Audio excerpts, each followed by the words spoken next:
इथं आपण expansion formula वापरला a minus a square minus b square means a minus b in another bracket a plus b. 1 minus x square means 1 minus x in another bracket 1 plus x. Now here x minus 1 and here 1 minus x.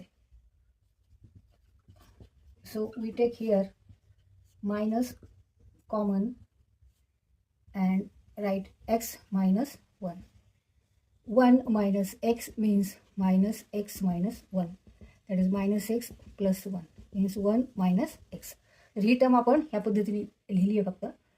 आणि 1 plus x का तर आपल्याला पुढे सोपं जावं म्हणून. आता इथे हे मायनस आहे, तिथे प्लसच्या ऐवजी आता आपण मायनस घेणार आहोत, कारण इथे हे आपण असं घेऊ शकतो, कारण 2 divided by minus x minus 1 1 plus x. Therefore limit x tends to 1 x minus 1 minus, take here is multiplication, plus minus minus, in bracket x minus 1 in another bracket x plus 1 or 1 plus x 1 plus x. आता इथे अपूर्णांकाची जशी आपण वजाबाकी करतो, फ्रॅक्शनची जशी subtraction करतो तसं करायचं. लिमिट x टेन्स टू 1, इथे x मायनस 1 आहे, इथे पण x मायनस 1 आहे, 1 प्लस एक्स. एलसीएम काय घेणार मग, x मायनस 1 आणि 1 plus x, 1 plus x, 1 plus x minus 2. Limit x tends to 1 plus x minus 2 means 1 plus x minus 2 equal to x minus 1.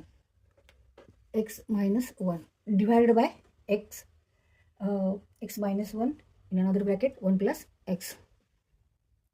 X minus 1 1 plus x. Now here x minus 1 and x minus 1 cancel out. इथे आपण x minus 1 हे न्यूमरेटरला आहे, तसंच x minus 1 हे डिनॉमिनेटरला आहे, आणि ते ह्या दोन्हींचं मल्टिप्लिकेशन आहे, त्यामुळे आपण ही टर्म अशी कॅन्सल करू शकतो, कट करू शकतो.